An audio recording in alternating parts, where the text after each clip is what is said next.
whole event, the National Conference on Holistic Health and Healing through Yoga Therapy. So we, on behalf of the School of Yoga Therapy of Institute of Salutogenesis and Complementary Medicine, in association, this is the whole program is done in collaboration with the Morarji Desai National Institute of Yoga, MDNIY, Ministry of Ayush. So without much ado, the first session we are beginning. We have a very eminent speaker. He is very familiar here because you might have just heard him during our international FDP, where he gave a very, very captivating talk with a new perspective on diabetes. So good morning, welcoming Dr. Venugopalan sir. Sir, please come. And the chairperson for this session, I would request Yogacharya, Professor Dr. Anandabalayogi Bhavnani sir, the director of ISCM, to please come and conduct the session. So.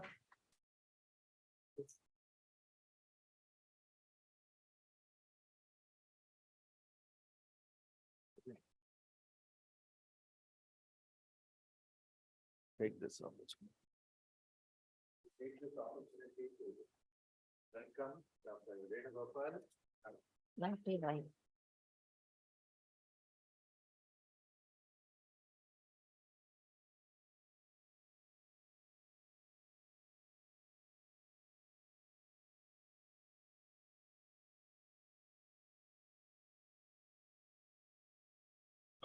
Om Shri Gurubhyo Namaha.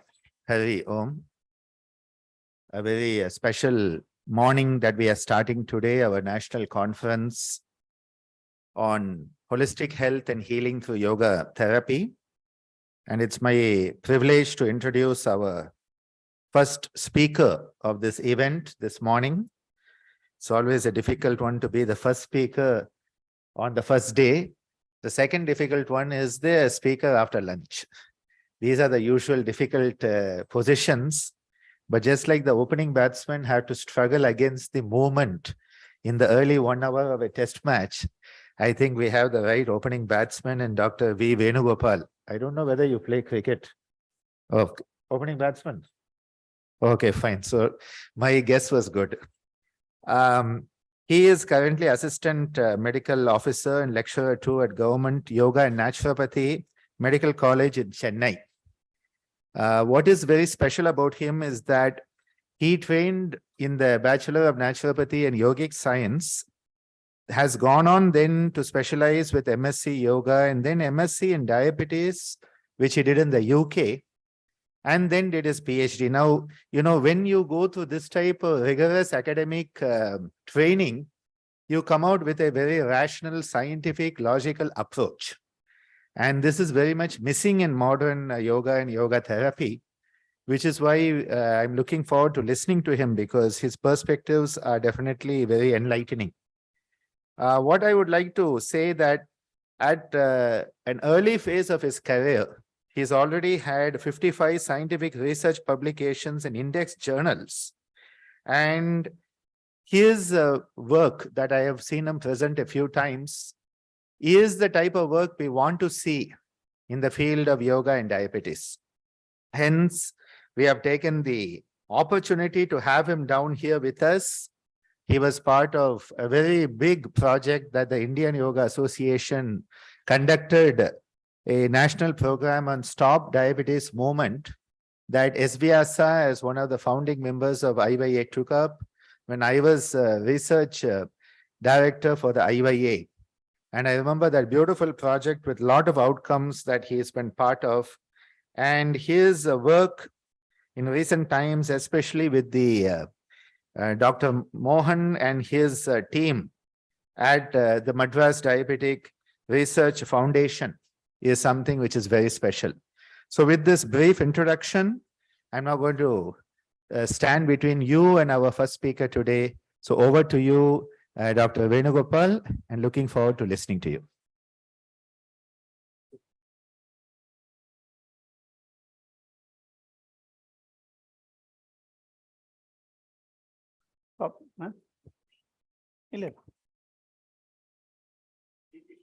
PPT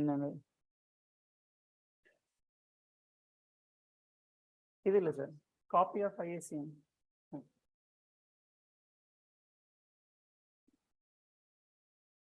Very good morning. As I just mentioned, it is a bit kind of tricky to be the first presenter of the day, that on the very first day of the conference. Thank you. Okay, so myself, I'm Dr. Venugopal, yoga naturopathy consultant and a diabetes researcher. So today what we are going to see is the core pathophysiological abnormalities in diabetes and how to overcome it through yoga therapy. So fine. So my journey, let me just begin with my journey. Why I'm into this, why I'm into diabetes or diabetes reversal for that matter. So my journey started with my examination Viva, right? So I was in my yoga therapy practical examination, and during the Viva, they asked me to do Ardha Machendrasana. I showed Ardha Machendrasana. The next question was, what is the benefit of Ardha Machendrasana? What would we naturally say? It's good for diabetes, right? And the next question was, how was it good for diabetes? So the answer is because it squeezes insulin out of pancreas, right? So I'm talking around 20 years back. Around 20 years back this happened. I told like it squeezes insulin out of the pancreas. And my external examiner got really, really annoyed. He scolded me non-stop for the next 8 to 10 minutes. Right? He scolded me for the next 8 to 10 minutes, telling like, you have read the pathology, physiology, anatomy, and everything you have read. How is it actually like secreted? You can see him. So after the initial transcription, like from DNA, there will be a coding which will be going to the RNA, like this messenger RNA will be going into the ribosomes, and then your amino acids for starting to get secreted. Like there will be a shirt will be folding the shirt. Like when you're going and buying a shirt from the shop, it has to be properly folded. Only then you'll be buying that. So that folding has to be done. Then it undergoes the quality check. Whatever is not good, it undergoes degradation. And then finally, insulin comes out of this cell, right? This is the whole process of how, like, the one above it is kind of a macro aspect, we can say, where it is produced in the rough endoplasmic reticulum, the amino acids would be coming out, and then that would be, that would undergo cleavage as C-peptide and insulin, and then it gets secreted. This is such a laborious process, right? Just by turning around, it's not going to squeeze insulin out of the pancreas. Scientifically speaking, technically speaking, it is not possible. Fine. So that was what happened 20 years back. And unfortunately, till today, the same answer in Viva I'm getting from students, right? And in the UGC NET examination, I appeared for the very first UGC NET examination in yoga, I think 2016 or 17, somewhere around that. There, this question was there. Ardha Machendrasana is beneficial for diabetes because 1, 2, 3, 4. It secretes insulin out of pancreas. I cannot choose anything else because I know they will say it is wrong. To get that 1 mark, what I have to do? I have to do this. Fine. So this such happened. And there was like non-stop bashing from my external. So how we generally react when our teachers scold us or an external examiner scold us?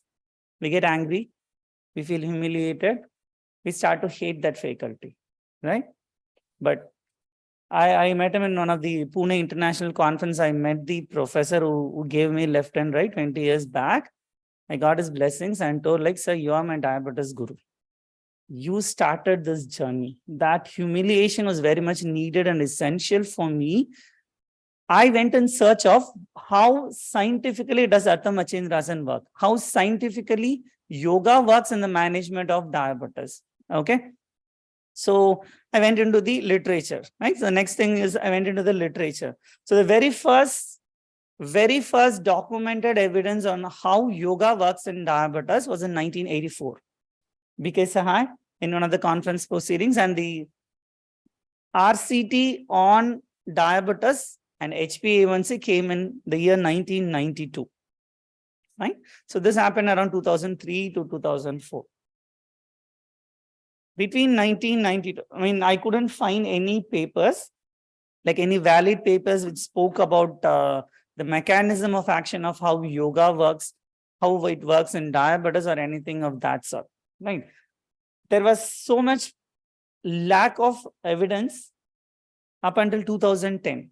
Between 1992 and 2010, can you guess how many RCTs on yoga for diabetes was there measuring HbA1c? Now I see many students over here, and this is not a huge crowd as such. Fine. I need some response from the other side so that you don't go to sleep after breakfast. Fine. Session after lunch and session after breakfast are generally for sleeping. I don't want that to happen. Okay. Now you are going to answer me. The first RCT measuring yoga, the effect of yoga on HbA1c came in 1992. We were trying to write a systematic review in 2010 on how yoga is working on HbA1c levels and diabetes. Between 1992 and 2010, can you guess like how many RCT studies were done? Any guesses? 7 or 8. Okay. There's only one study, only one more RCT was done between 1992 to 2010, which is for the 18 years, only one more RCT was there. And this also showed yoga will not work in diabetes. And that was published in BMC. It was published in BMC. Now, this is the biggest problem. Whenever we are writing a paper, where do we send it for? Just like Sai was mentioning shortly before. When we conduct a study, we do our PhD, we do our MSc and other things, right? That research paper, where do we send to? IJOY, Yoga Mimamsa. Okay, we restrict ourselves to that, right? But once they found yoga is not working, they send it directly to BMC. And in UK, during the presentation, when I was presenting, one person raised their hand and quoted this paper and told, we have a paper in BMC which says yoga doesn't work in diabetes. Anyway, now that's not our issue now. Between 1992 to in this 18 years, only one paper got published, right? When comparing that with allopathy medication part between 1992 and 2010, up until 1992, there was like, we had only sulfonylurea, the glimepiride, glipizide, glycoside things, and metformin, and of course insulin. We had only these three up until 1992. But in this 18 years, now we have 11 different class of drugs. Okay, so that is the extent of research that's been done in modern medicine in this 18 years. When compared to yoga, which was just only one study done. So imagine my situation in 2003 and 4. Obviously, there's nothing for me to read and know and understand like how yoga works in diabetes. So instead of searching how yoga works, I went and searched how diabetes actually works. What exactly is diabetes? What are the pathophysiological abnormalities which happens in diabetes? And in each of those pathophysiological abnormalities, what is the role of yoga? So I changed like the kind of reverse transcription. I just changed my view, right? From going from the problem to solution, I went from the solution to the problem, right? So going by that way, just thinking Artha Machendrasan as an insulin secreting factor or a resistant factor, or thinking yoga as a tool to increase insulin secretion and resistance would be very, very shallow. That was not actually the answer. This ominous octet model, what ominous octet model is, there are 8 pathophysiological abnormalities in diabetes, which together or standalone is causing type 2 diabetes. Now we have aggregates 11. We have like, there are 11 pathophysiological abnormalities which cause diabetes. I'm not going into that. We're just sticking to ominous octet model. So now what we are going to do for the next 20 to 30 minutes or so, we are going to understand what diabetes is and how yoga is going to work on it. Okay. I'm going to talk very little about yoga. I'm going to talk more about diabetes. Why? What is yoga therapy?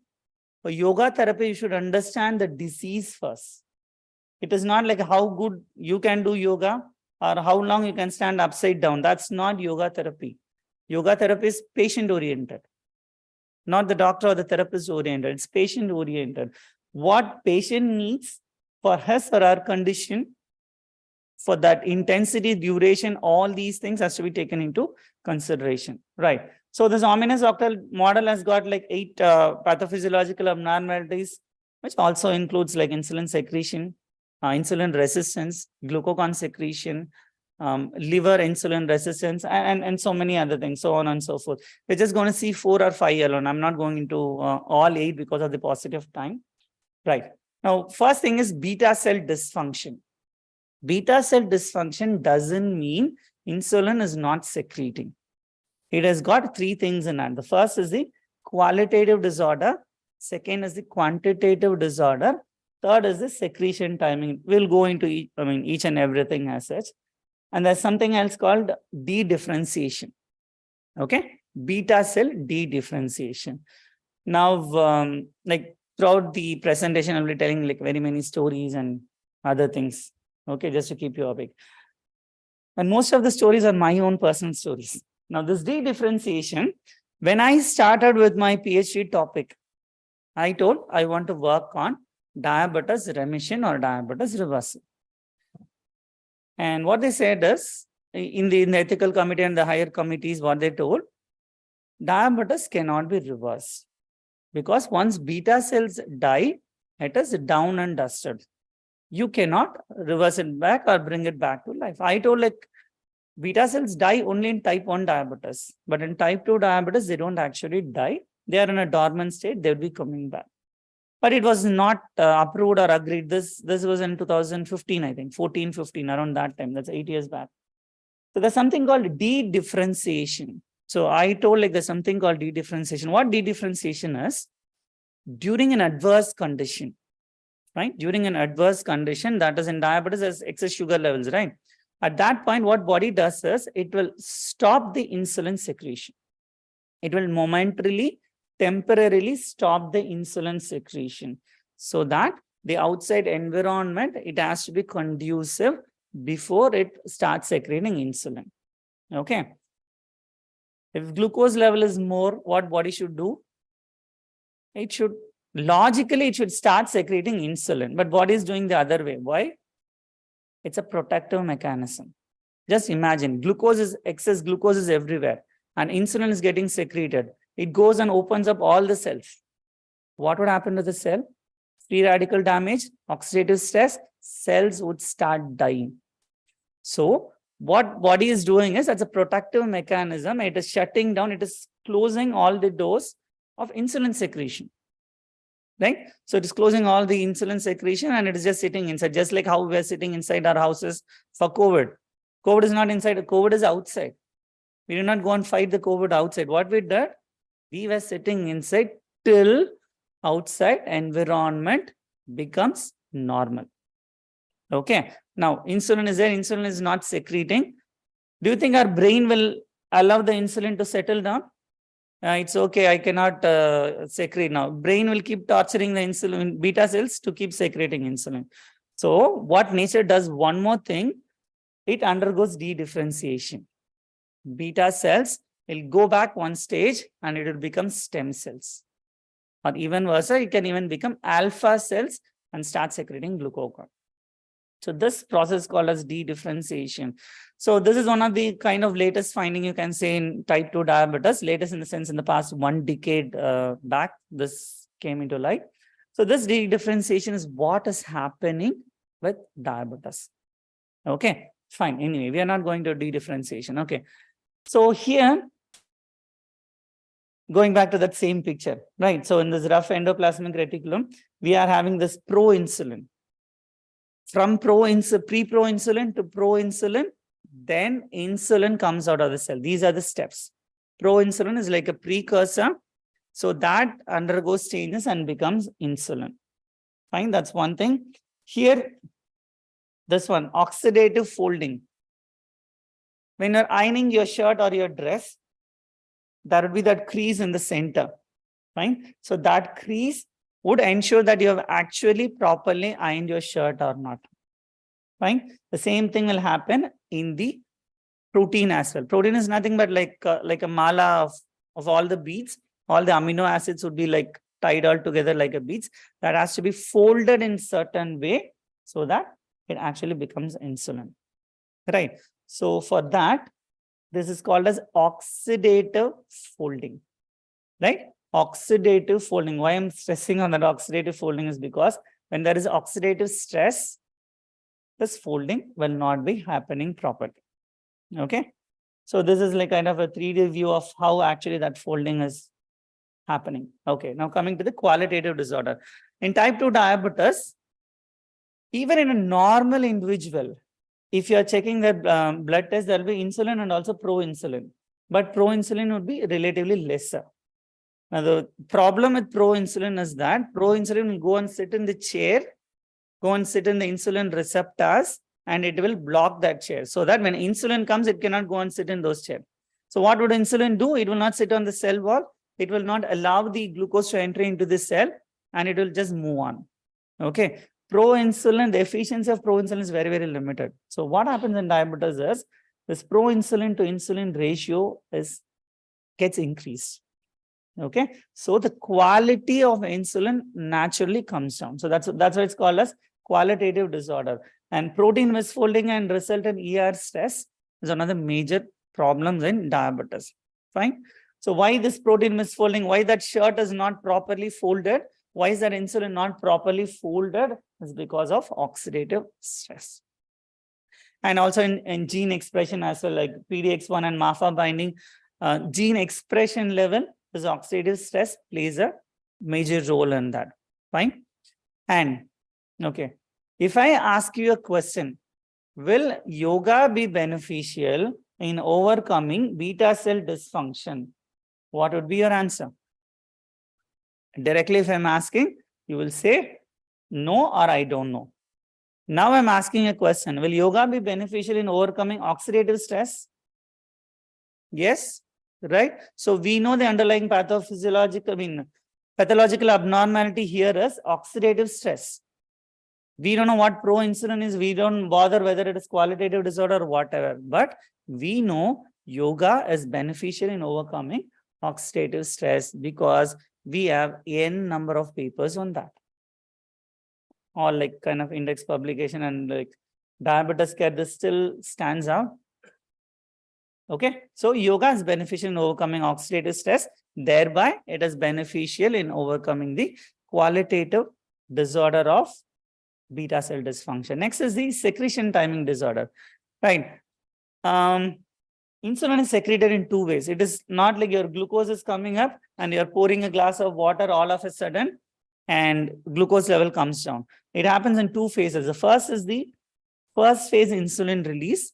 That is during the first 10 minutes, our insulin level goes up and then comes down. Like it is in the midway for the next 2 to 3 hours. After that, at this point, it comes to the baseline level. So this is how insulin is secreted. Why? Why? Because insulin, okay, you would have seen patients taking insulin, right? Do the patients take insulin before food or after food? Before food. And metformin medicine, do they take before food or after food? After food. Okay, fine. So why are they taking insulin before food? Yeah, no sugar spike, to avoid the sugar spike as such. Like how I see insulin is, it's like a bucket of water. Okay, insulin is like a bucket of water next to us.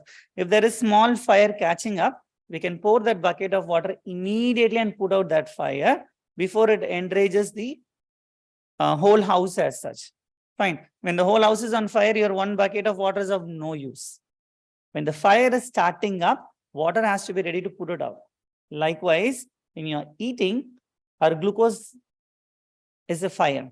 To put that out, your insulin has to be ready. And that is the reason why insulin and insulin secretagogues are given before food. So that insulin is ready when that the fire starts to, chip in there. Okay. So this first phase insulin release is disturbed or it is stopped in diabetes. You can see this bottom two curves. This first phase insulin release is the one which makes sure our after food, that is our postprandial glucose levels, it would be under control only when this first phase insulin release is proper. But unfortunately, it's not happening in diabetes, right? And can yoga help in that? Can yoga increase first phase insulin release? We don't know. But if you go into the mechanism of what happens in secretion timing disorder, what studies have shown us, this first phase insulin release is abolished in vagotomy in rats. Like if you're cutting the vagus nerve, first phase insulin release gone. If you're giving atropine, that again it's a vagus nerve blocker. What that does is first phase insulin release is gone. So that is direct involvement of vagus nerve activity on first phase insulin release. And does yoga improve the parasympathetic activity? Yes, we all know that. We don't know whether it has got any impact on the first phase insulin release, but what we know it is helpful in improving vagal nerve activity, right? And that was a hypothesis. This is a study funded by Ministry of Ayush, 30 lakh funded project. So this was actually my second PhD topic. My PhD topic changed 7 times. Like every 2 months, they will call me for a meeting, they will talk something, they will convince me and say, then they will change my topic. And this was my second topic. I wrote for funding and it got approved, but the funding got released after 3 to 4 years. By that time, my 7th topic got approved and I was into that 7th topic. And yes, this second author here, she completed her PhD with this study. And thankfully, what we found is yoga is beneficial in overcoming acute phase insulin release abnormality. Okay. And yeah, this was presented in the conference. I think a couple of years back, this was presented in the American Diabetes Association conference and into diabetes journal. Quantitative is the normal thing. Quantitative is when we are talking about insulin secretion defect, insulin would be lesser. It's not about first phase or second phase in general, right? And insulin release is facilitated or stimulated by few factors. Only if our glucose level is high, insulin will be secreted naturally, in the natural form I'm talking about. If the sugar levels go like less than like 50, 60 or something, insulin will not be secreted. Body is so beautifully engineered. Body is so beautifully engineered. It knows what is right. It knows what is not. It always tries to establish homeostasis. And so it is facilitated, insulin release is facilitated by glucose incretins like GLP, GIP incretins, free fatty acid and amino acids like arginine, leucine and acetylcholine. Fine. Again, acetylcholine, your parasympathetic and other things. We know all of that. Okay. Now, whenever a person is in stress, now I'm again talking from nature point of view. Whenever a person is in stress, insulin will not get secreted. Fine. Why insulin will not be secreted? What is stress? It's fight or flight mechanism. Fight or flight means you have to either fight the danger or fly away from that place. For both of it, we need our blood glucose levels to be high. Only then we'll get energy to fight, right? What if insulin secretes at that point of time? Insulin, it will go and save everything. It will not have any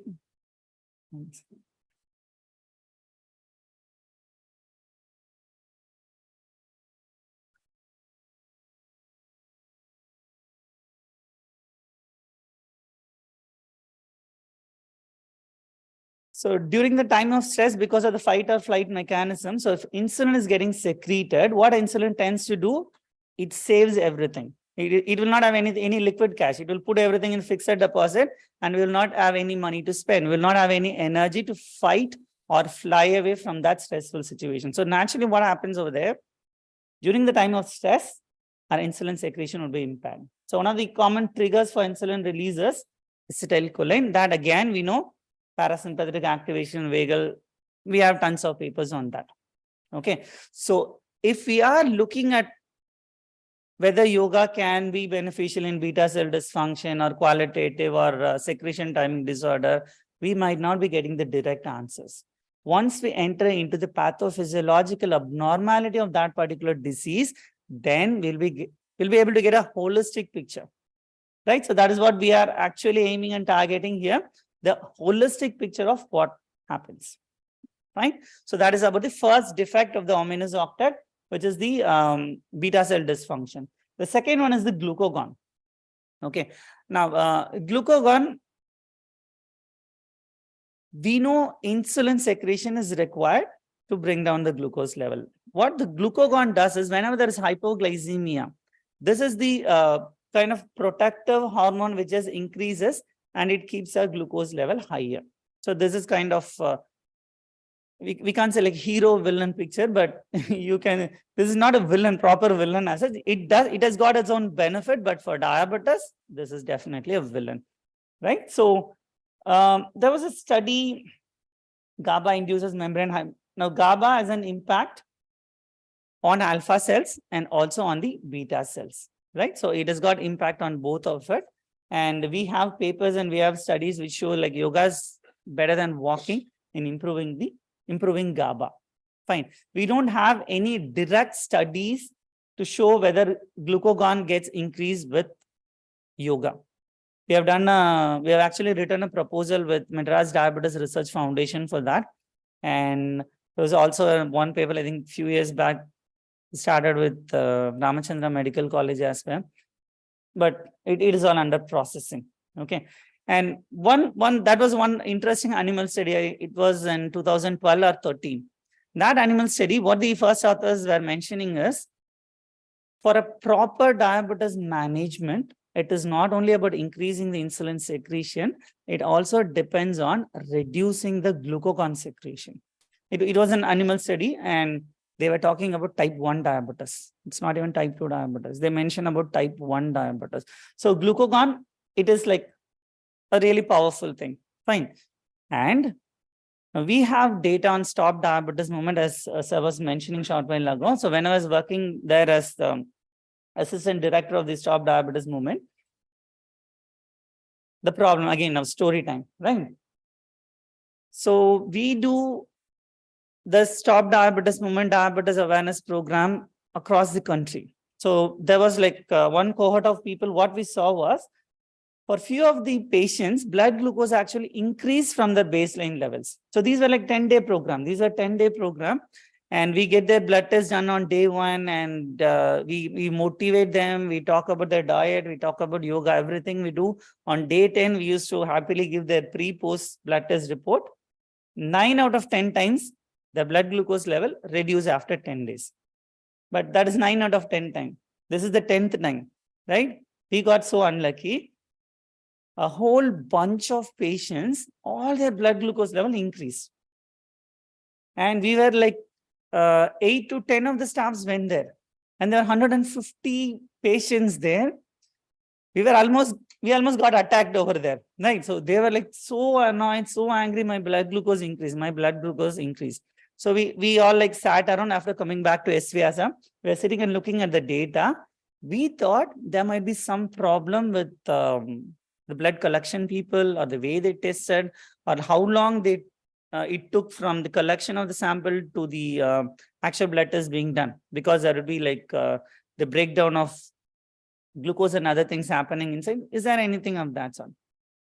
Everything happened. We couldn't find an answer till we sorted out the data in this fashion. What we did was we put them in range at different ranges at baseline. So baseline first, for patients with blood glucose above 300, we range them pre and post in 1, and pre-glucose 200 to 300, 100 to 200, 70 to 100, and less than 70. I don't know like whether you can see from that end.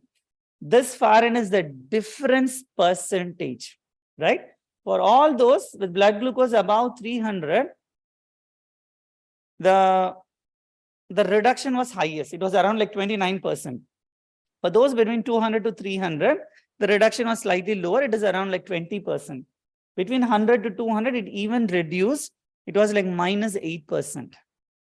70 to 100, like blood glucose, normal FBS is like between 70 to 100. At that point, the blood glucose actually increased by 3.5%. And for those with less than 70 milligram, it actually increased by 20%. Okay.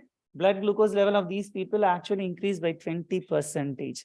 And So, I mean, we concluded like yoga could be a safer form of physical activity in reducing risk of hypoglycemia. Why?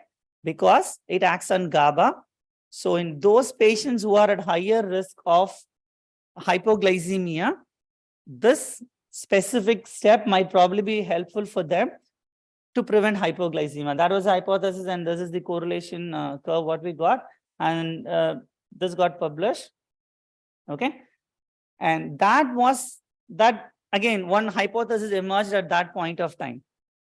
Yoga is something. Yoga, it's not a minimalistic or reductionist approach. And in the yoga festival couple of years back, I presented yoga will not reduce blood glucose level in diabetes. It will not reduce blood glucose level. It will only establish homeostasis. Okay. Yoga is not the thing like if your BP is high, it will not reduce it further. I'm sorry. If your BP is low, it will not reduce further. It will only normalize it to the range what we want. And that is what we saw over here. And with that as hypothesis, then came my 7th PhD topic, right? So this was my final topic. Why? Because the glucose fluctuations, we know high blood glucose level is dangerous. We know low is dangerous as well. The fluctuations are even more dangerous. That creates the maximum free radical damage. So what I thought, okay, Samatvam Yoga Uchyate. That's what we are reading, Samatvam Yoga Uchyate. Fluctuations are bad. Can yoga iron out these fluctuations? So that was the hypothesis and it started. And last week, my PhD paper got accepted. Again, like after so many rejections, I think the rejections actually surpassed the previous ominous octet also. It was like around 18 or 19 rejections. But I was so adamant, I'm going to publish it only in an endocrinology or a diabetes journal, right? And this got published in Diabetes and Metabolism with an impact factor of 8.25. This is my second paper with diabetes and metabolism. Like previously, when I published it was around like 6 or something. Now, thankfully, it increased by 8. So now I can proudly say I have 2 papers with diabetes and metabolism. Now, the highlights is what like I liked or I enjoyed the most. Now, glycemic variability increases diabetes complications, right? Previous studies have shown walking helps in reducing this glycemic variability. And what we found over here, control group is an active control group. The control group was doing brisk walking. It is not like they're not doing nothing. They're following only conventional whatever. Both were in conventional medicine. One, we just included brisk walking. The other group was doing yoga. And we found the glycemic variability to be better than in walking. In both reducing intraday variability and interday variability. Like within a day, few people will be having fluctuations. And the first report or documentation was with my mom. I actually presented that as a case report in one of the journals. Right? Our FBS normal, PPBS normal, even HbA1c was 7.1. But with that glycemic variability, ambulatory glucose profile patch, what we found was around lunchtime and around evening time, our glucose levels are spiking. Okay. So diabetes is not only about fasting or postprandial or plasma blood glucose levels alone. It is much more than that. And she was on metformin. She was on metformin because HbA1c is around 7. But the actual, when we checked for the HOMA-IR and HOMA percentage B, it was not insulin resistance was not the problem. Insulin secretion was a problem. Just by looking at FBS and PPBS, we cannot decide or design a medication protocol. And that got accepted in journal with impact factor of 3.5 or something. Again, I want that to be published. I wanted that to be badly published, irrespective of how many ever rejections came. I gave it to my team, like, you publish it. I got fed up. Like, it was almost like tears in my eyes. Not just one paper or 2 papers. Whatever paper you send to mainstream journal, rejected. Fine. Every day morning, I open my mail. What is the first thing you see? Rejected. Okay, no, that is not a good sign for your morale to open your email and see the rejection. I gave it to my team. I told, it doesn't matter if it's going to get published in a bail-listed journal, but I want this to be documented. And I'm not paying a penny. I've not paid anyone, even for the bail listed, if they ask me to publish. It was like, even in the initial day, I'll say, I'm not going to pay anyone. but that has to be documented.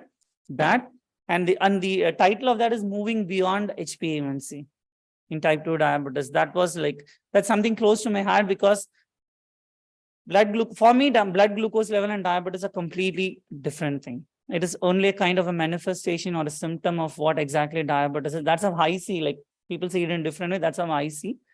Okay, fine. Now moving ahead. Right, again, vagal control glucagon.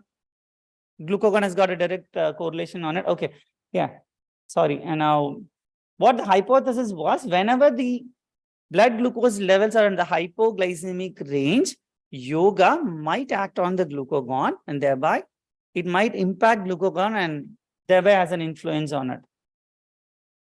So it can switch on and off either way. Okay, building a homeostasis. And incretins.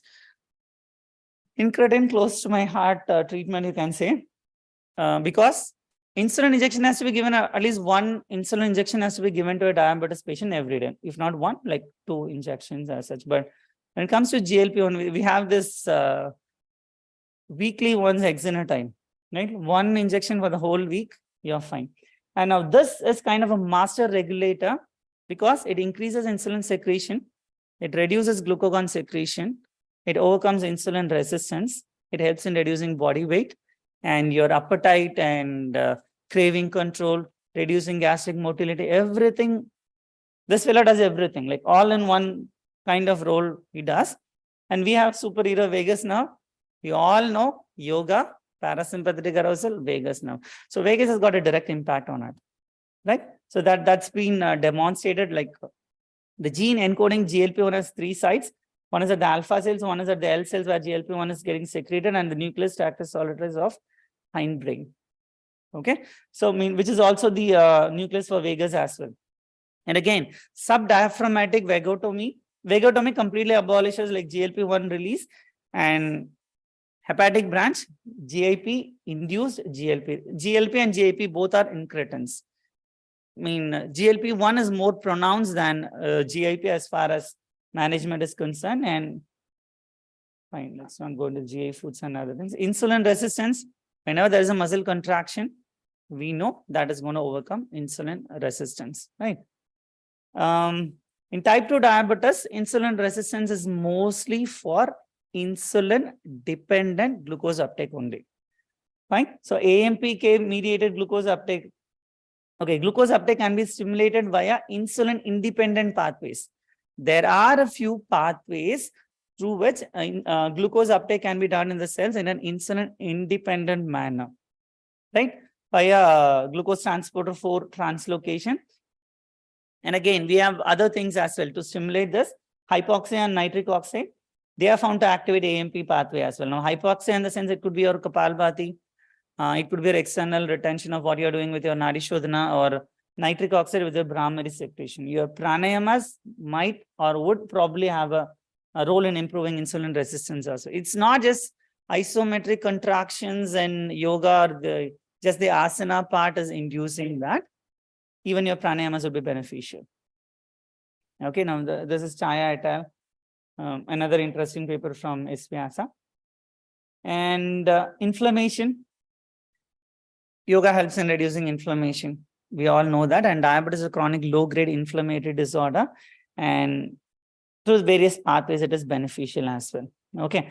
As I said, I'm not going into all 8 because of time is one factor. And again, let's not make it so complicated. Fine. It's simple and straightforward. Simple and straightforward. Yoga is not only about squeezing insulin out of pancreas. Right? So that is 2 decades back. Push that aside. Push that aside. We have grown, we have evolved, we have like papers are coming out. And one more thing is about yoga therapy. Whenever you're going into yoga therapy, if I'm asking you a question as simple as that, like randomly, if I'm asking someone to stand and ask, what yoga would you give for hypertension? Okay, I'm asking like open thing. What yoga would you give for hypertension? Yoga, like asana, pranayama, meditation, whatever it is.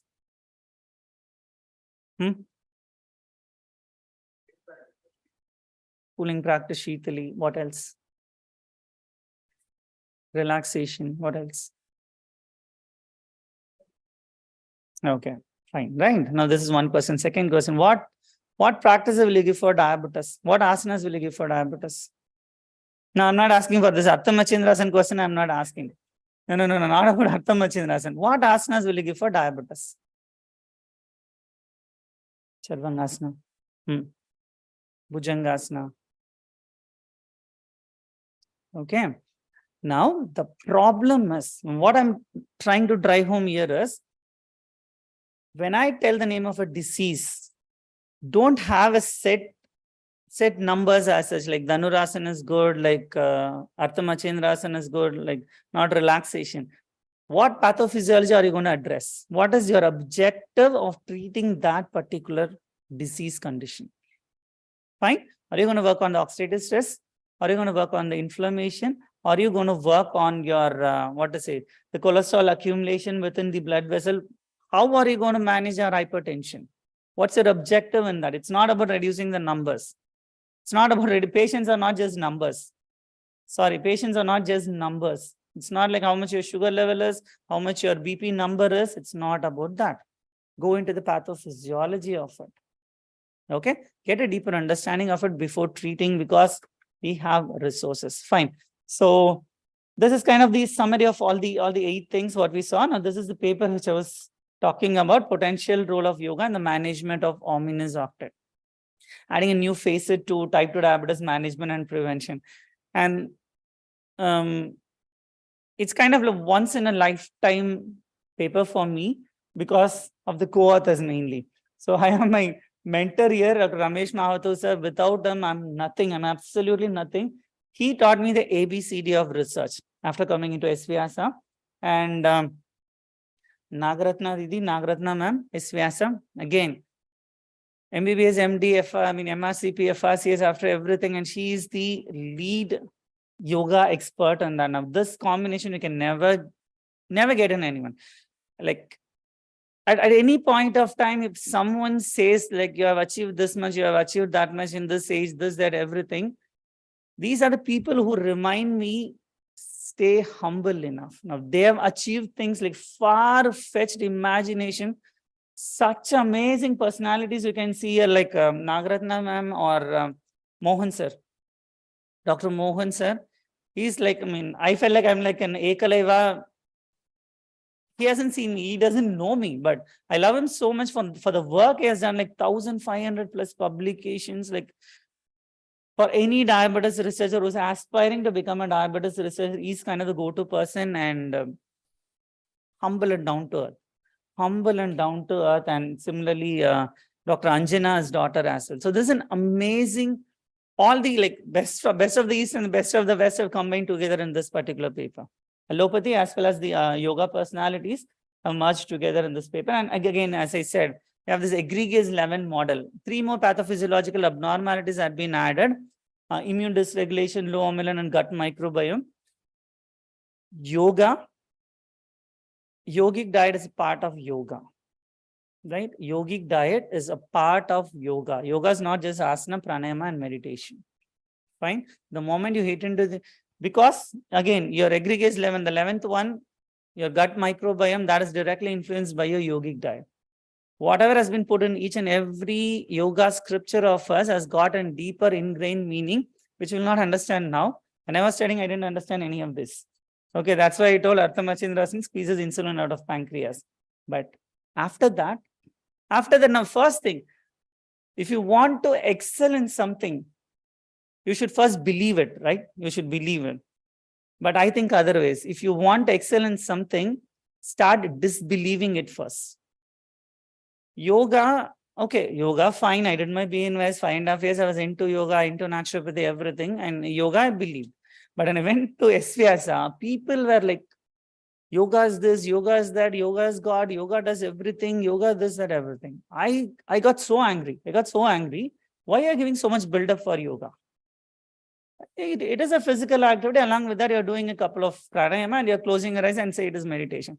That was my attitude. Right? As student, I'm sure you'll be having the same attitude. And then I started exploring. Right? I started exploring my disbelief. Okay, these are my disbeliefs. Now I'm going to prove, like, all the null hypothesis. We're removing the null hypothesis. Research is all about removing the null hypothesis, right? So I started removing like, this is not this, NAT, like this is not this is not that. Then came this paper. Okay. It's not, I believed in yoga and I got this paper. I did not believe in yoga, and that's why this paper came out. Okay. Don't blindly believe everything what is being taught to you. Question it. Only then you can become sound researchers. Research starts with a question. Research starts with the research question. Okay, now conclusion. I have 10 more minutes, right? I have a bad habit. My conclusion slide is never my last slide. Okay, so please don't feel relaxed. So I have 10 more minutes. I will take the whole 10 minutes. Now, conclusion, yoga therapy for diabetes is more holistic and not minimalistic. Yoga will not reduce your blood glucose. Yoga will not reduce your blood pressure or anything of that sort. It will only establish homeostasis. And the second thing is yoga works on multiple aspects of harmonious octet, even egregious level. And yoga therapy should not be limited to just with asanas. Just with asanas. Now, yoga therapy, that is a major problem. The only disease for which we don't give asanas is hypertension. Right? Hypertension and heart disease. If I ask any other disease, you will say some asana or the other. You will definitely say. That will be the first thing which will come out, right? Now, there's a story. I don't know like whether it actually happened or not, but I like this story. During the Second World War time, one fighter plane crashed in one of the villages.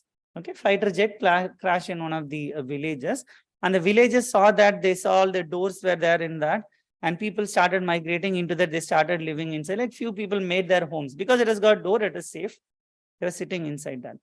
And then one fellow came from the nearest town. He saw wheels in it. Okay, and he saw wheels in it, and he went around the village with that, using it like a share auto. Okay, and then a person who worked in Air Force came there. He saw the fighter jet. He knows what it is. He actually knows what it is, and he knows it can fly. It's not a share auto. It is something which you can fly with. And then he made whatever repair has to be done, whatever correction has to be done. He made everything, and the flight started flying. Now, yoga is one such fighter plane. Okay, its potential is immense. Don't restrict it like using it like a dormitory room or like a share auto. You can fly with it. You can fly with it, right? So don't just limit yourself with asanas as such. And again, as I told, conclusion slide is not my last slide. I don't want to use yoga as a share auto, right? I want to use it as a fighter jet. I am not restricting myself only with diabetes management. I am into diabetes reversal, right? So these are the problem concerning areas in health. Cancer, there are 1 crore deaths. We don't have like exact numbers as such. Infertility ratio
training. I'm working and I'm training people on diabetes remission.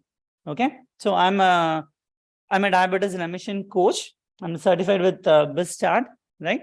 So what I want to do as such is, so in my vicinity of 10 kilometers, if I want to stop diabetes in my vicinity, I can do it myself, right?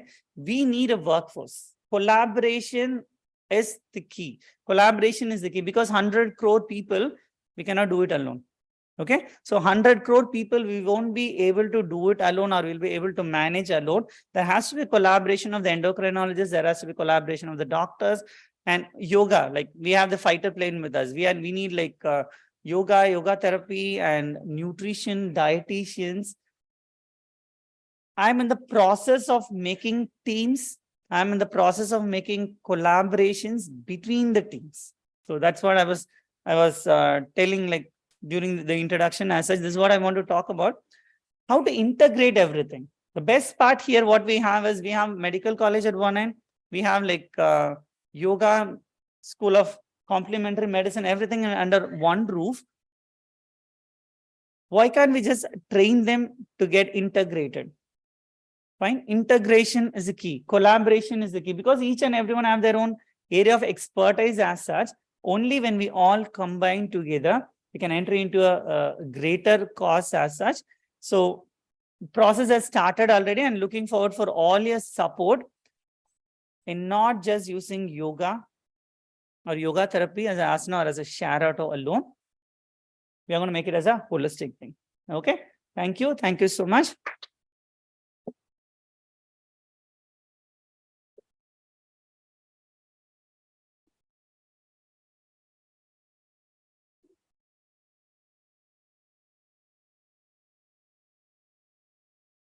So first of all, I would like to congratulate Dr. Venugopal on a very amazing presentation. I think another round of applause is definitely justified.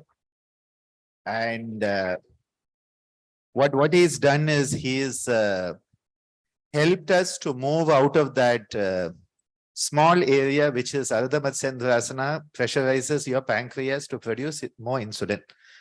Move out of that, move beyond even insulin resistance into not just 8 but 11 dimensions that lie in the pathophysiology of diabetes. So I think what is very important is for us to realize, as he said, don't just take for granted something.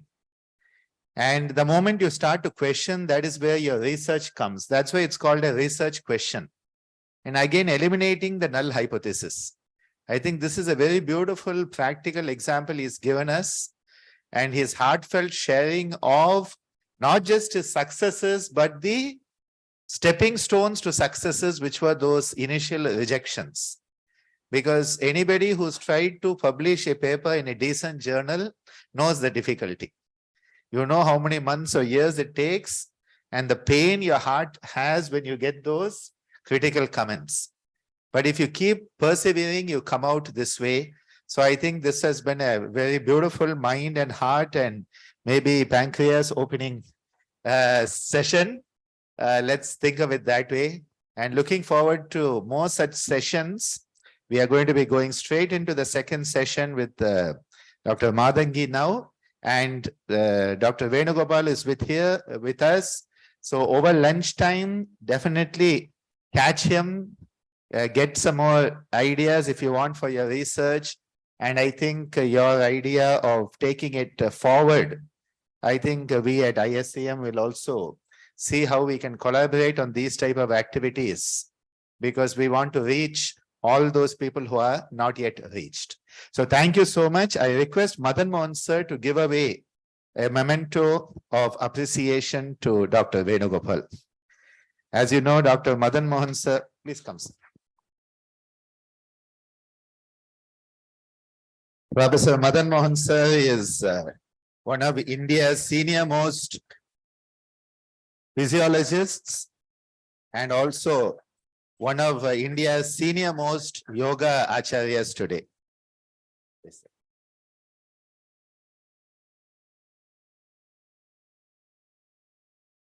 You can sit down.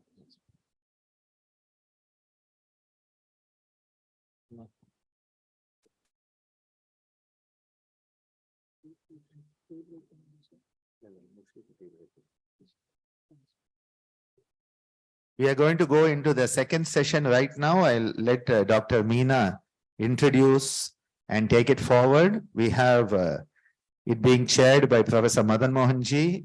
And as an invited speaker, we have with us Dr. Mathangi, who's come from Sri Ramachandra, which is, as you know, our big brother in Chennai. And always at SBV, whenever they want to give us any target, they say, look at Sri Ramachandra. So we have her with us today. I will let Dr. Meena give the introduction.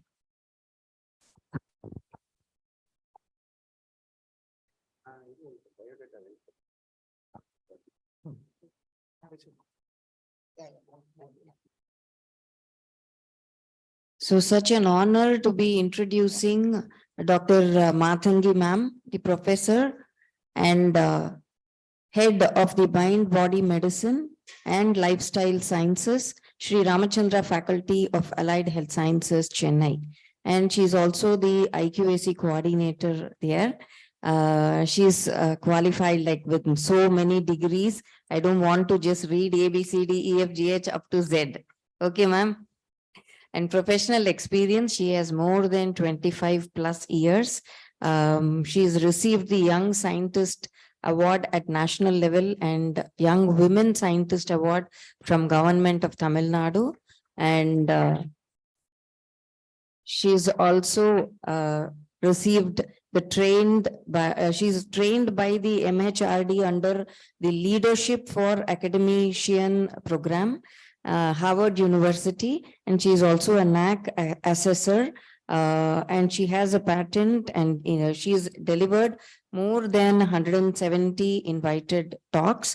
Her research topics mainly is based on stress and sleep, and she's also done projects funded by DRDO and ICMR, all the others, which is all reputed institutions nationally, and she has over 58 publications with a high index, H index. Publishers will know about that. And she's a reviewer for high impact journals. She has co-authored and edited the version of Ross and Wilson Applied Anatomy and Applied Physiology. And she's also got other book chapters, 3 book chapters, and she's authored Plan, Execute, Reflect, Succeed, a personal planner through the VCC. And she's delivered more than 75 plus motivational and personality development sessions for students and corporates on the topic of stress management, work-life balance, women empowerment, leadership, mindfulness at workplace, and like it goes on.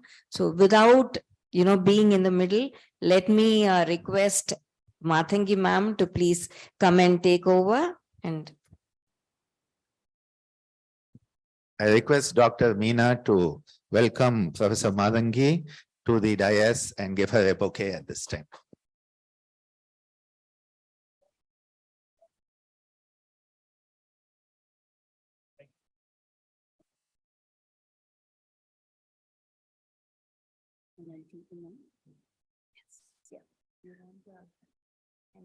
That's fine. A very pleasant good morning to everybody here. And it is definitely an honor for me with Madan Mohan sir here. Known sir right from my MSc time when we used to come here to JIPMER Physiology Department when sir was the HOD there. So I hope you remember me. I'm Namashwaram sir's student. I think telling your teacher is the better way of introducing than any of these things that you're telling here. And after sir's talk, I should say it was amazing, like how a researcher has to be. A question leads to an answer leads to a question. The vicious cycle with the way you went through it, amazing. And your storytelling skill was too good. I don't know how you stepped on with a PhD with 7 topics being changed.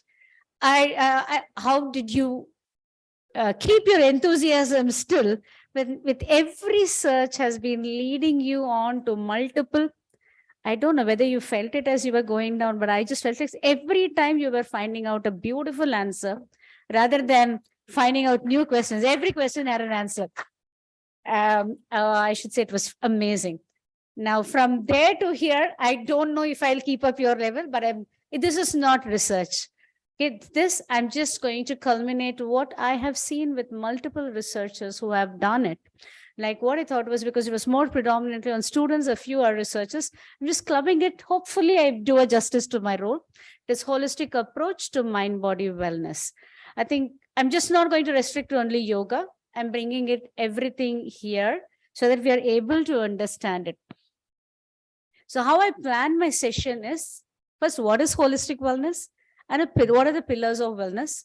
Why do we need to have this mind-body connect? Is there a connection at all? We all talk about the connection. Is there a connection at all? And going into each of the well-being pillars, how we go further. And I definitely felt like none of these well-being can be applicable unless and until we have a self-care, reflect ourselves, and more so have a preventive care with us.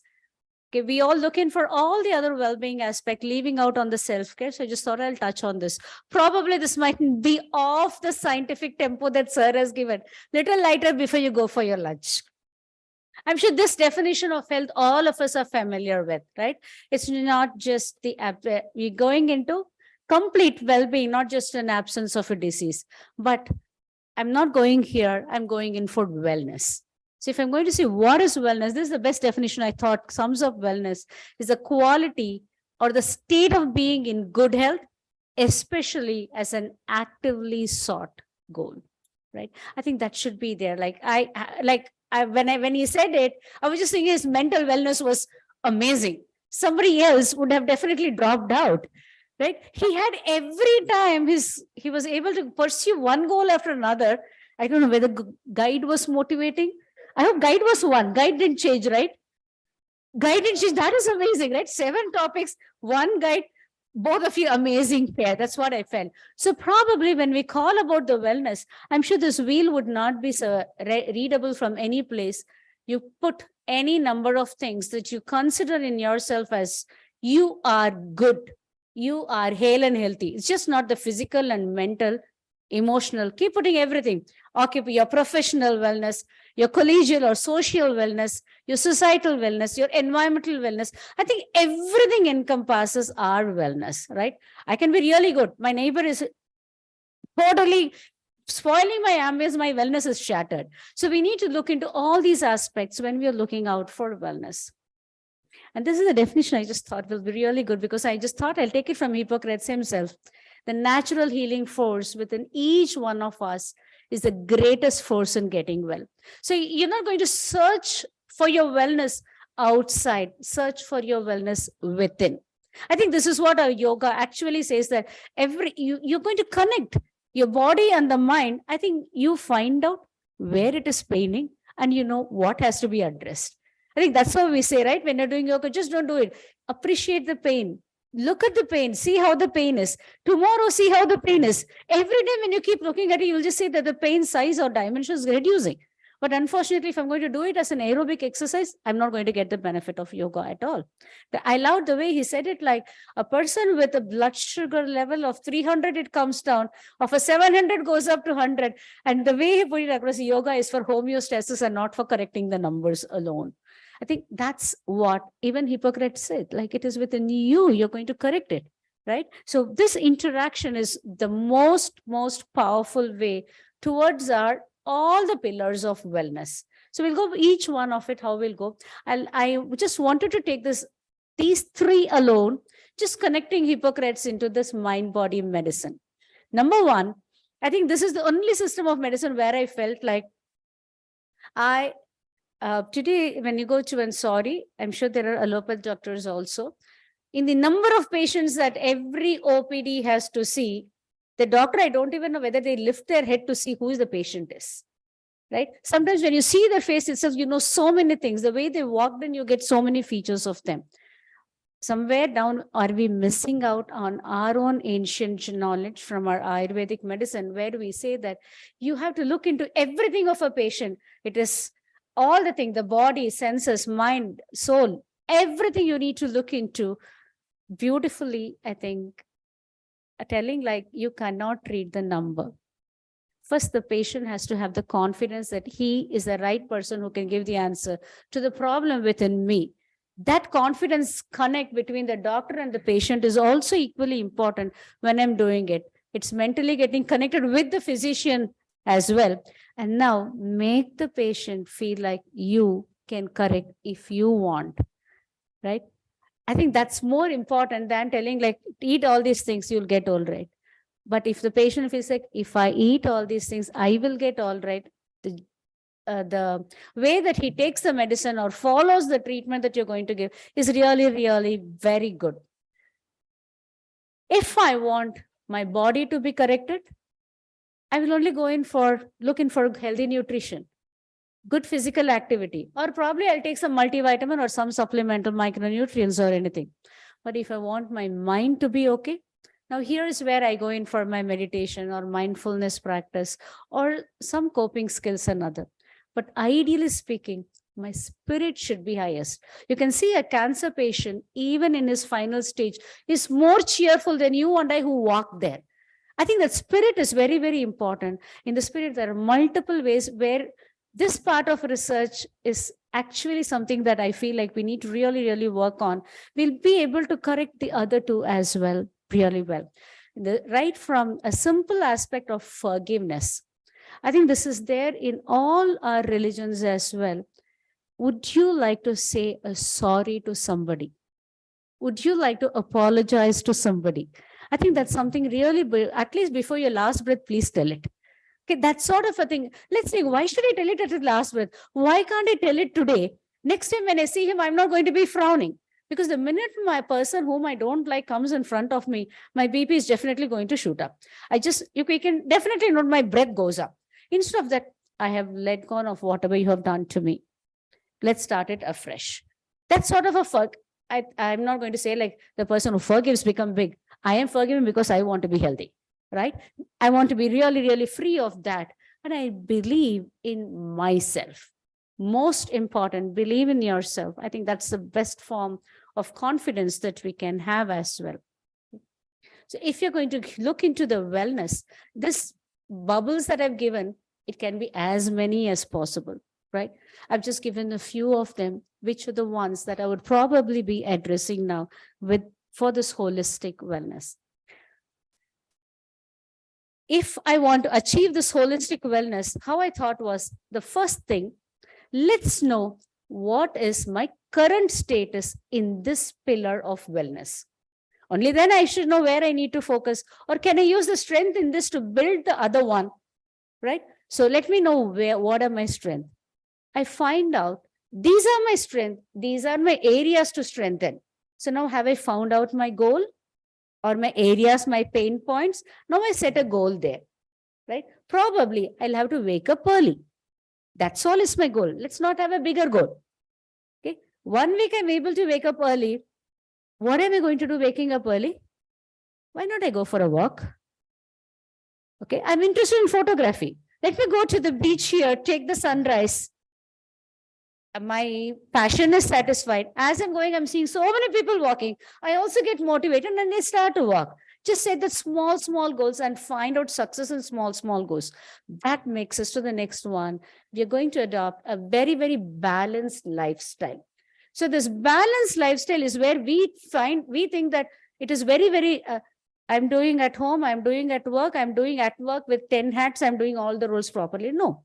Am I finding happiness in doing all of them? Am I able to give 100% in all of them? I can't give 100% in all of them at all times. Today, my 100% is for my children because in my class 10 or class 12 or class 11, where I am needed more. Now I'm giving more importance to my workplace because there is an inspection coming up. So you should be able to switch your roles so effectively, change your hat like you see the magician changing the hat so elegantly, efficiently, nothing drops. That's balance of life. Can I switch my roles? Can I do that? And as I'm doing that, what is happening? I'll be able to do that only if I know to prioritize, right? If I don't know to prioritize, I'll probably be putting the black hat when I have to put the red hat. So prioritize which role you'll have to do. Otherwise, I'm at workplace, I'll be thinking about my children. When I'm at my children, I'll be thinking about what would have happened to my tomorrow inspection. Did they do it? What did they do? It should not be, I think I'm putting myself into that worry vicious cycle. Never go into that, so that your prioritization is very important. And in that process, please have your self-care also in that prioritization, right? Because it's probably for the women folks predominantly, taking care of others seems to take the priority. Taking care of self looks like you're selfish. I would definitely say that if you take care of yourself only one, you're going to be there few more years to take care of your loved ones in a healthy way. So please have a self-care as well. Whatever we are doing, I think the enjoyment in what we are doing is what is more important. I'm taking a class. My mind should definitely be here enjoying this moment, living in the present. I'm cooking, the cutting, the smell, everything that happens there. I enjoy that music there. I am with my children, playing with my dog, watching the nature. I enjoy it beautifully, right? Enjoy the moment, because we can't say that. I don't know. Nowadays, you see many people only with a photograph predominantly, with their mobile phone cameras predominantly, thinking that this photograph, they will enjoy it afterwards. I don't even know, like they will probably, without even seeing it, delete from their mobile because the memory is over full. Had they enjoyed it with their eyes, I think that memory is forever there. I'm sure people who are very senior people here will definitely agree with me. Like when we went to, I can see many people now, when I went, I'm telling, even before this abrogation of Article 370, when I had gone to Kashmir, we never even had a camera with us. People would say we were stupid. We went to Kashmir without a photo, without a camera in our hand. But in our minds, I was very small at that time, probably in my school days, with my siblings, for all of us, that memory is etched. How we played, how we did. We were not carrying any camera, no, nothing. All the photographs that we have taken are going to go to the dustbin. Instead of that, let's live the present moment. Be very, very mindful of what we are doing. The minute I'm mindful, I'm going to enjoy it. I'm not going to crib about it. The minute I'm mindful, my errors are going to come down. Or I also am able to see the error and correct the error. Probably he was very mindful. So he was able to find out, this is probably not the right direction. Or he was very mindfully. So this is a question which is unanswered. So he probably struck a gold mine with an publication with 8.75. Probably you go further, NEJM with Dr. Mohan's team. I'm sure you're going to get it as well, sir. Right? So engage in regular exercise. I've just put your exercise. I've not put it as physical exercise, because anything and everything we are doing, it's by practice. When I say exercise, that means there is a regimen to it. The way you're doing, the way we are doing it, the time we are doing it, the repeats that we are doing it, like how we say in the gym or trainer or anybody tells it, it's required for anything. I am going to make my presentation. I think I should have made my slides, rehearsed, done something, seen the timing is correct, is my modulation right, everything. So it is like, this is an exercise, practice, and becomes a perfection. Now, none of these things should be thrust in. It should become part and parcel of my life. That is, it has got integrated into my life. You can see people who practice yoga and meditation. Wherever they are, they will practice it. Right? And if I am a person, if I'm going to do it, I'll say, no, there is no yoga mat. I don't think I can do it here. There is no fresh air here. I will only find out a reason. But if I have got it internalized into my life, I will only find out ways to do it, not reasons to not do it as well. So this is for everything that we are doing. Make it as a regular exercise in itself.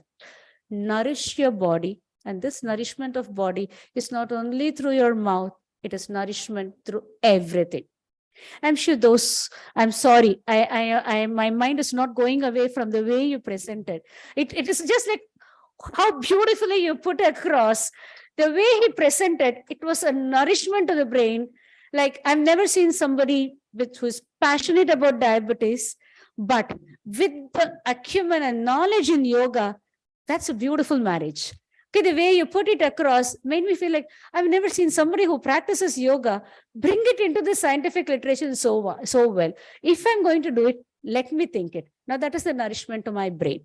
I am sure he has put so many questions into all of us, or answer to so many questions that are unanswered on our head.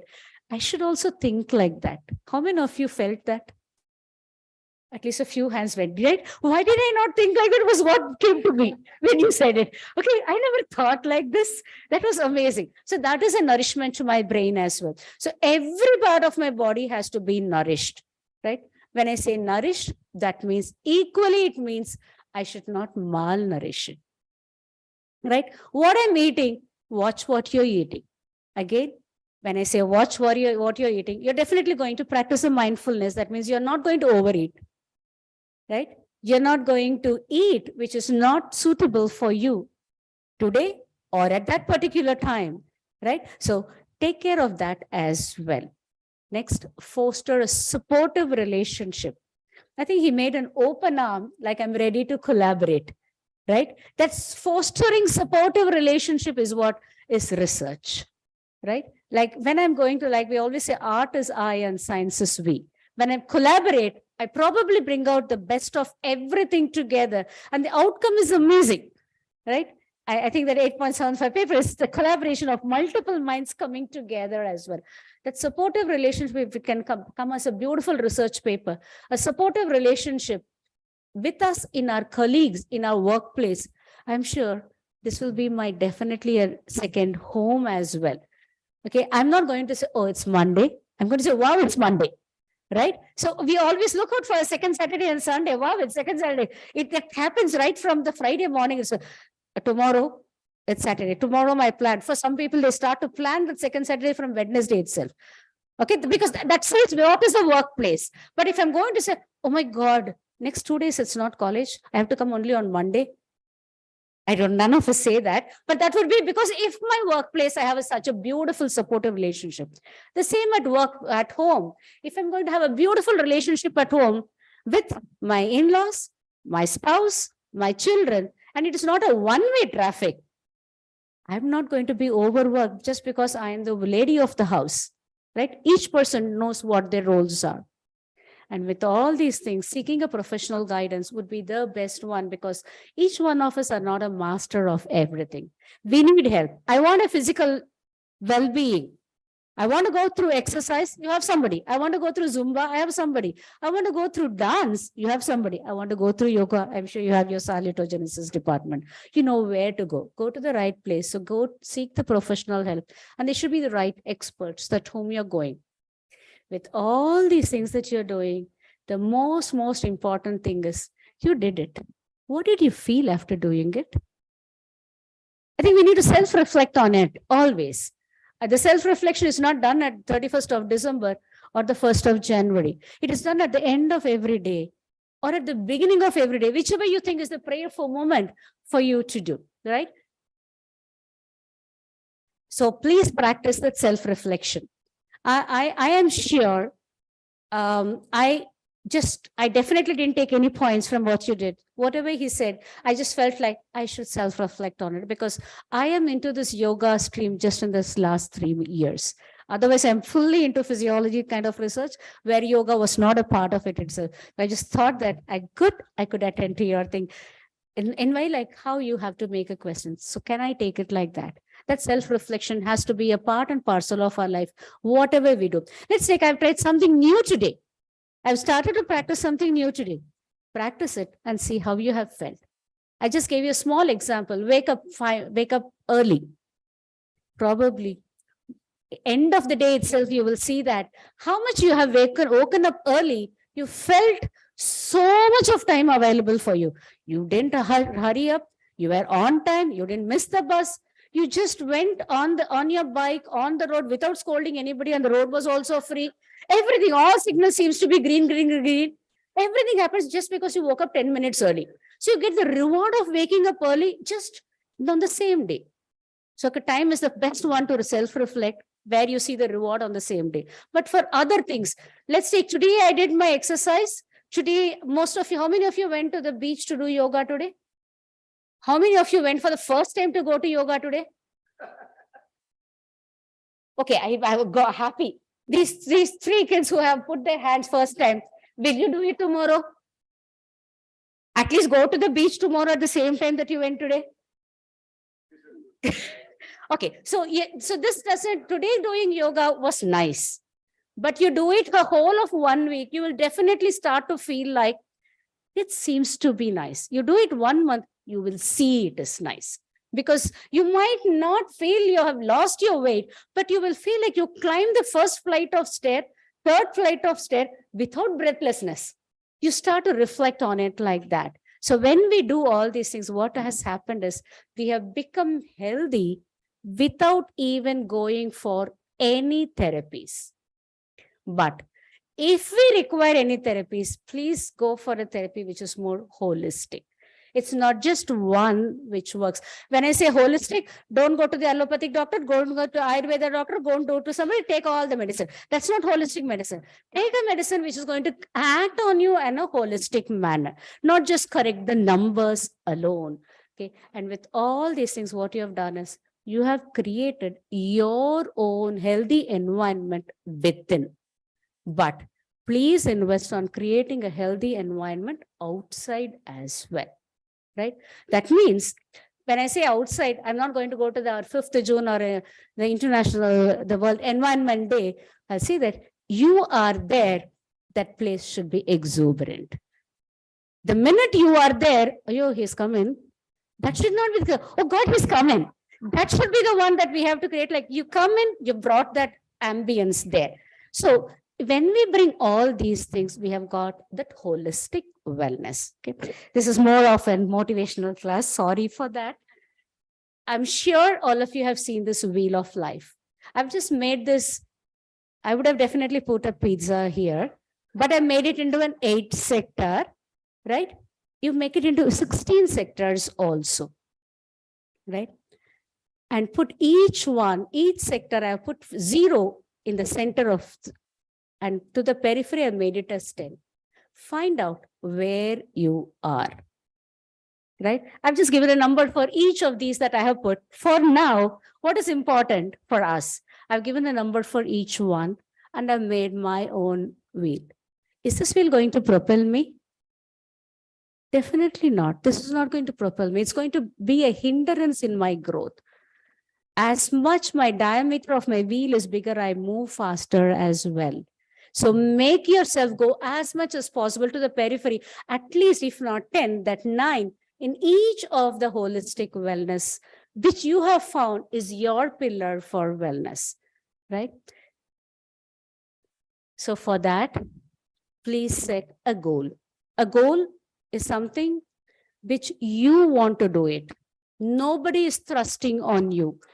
You want to write a paper before the end of this year. It should be your choice.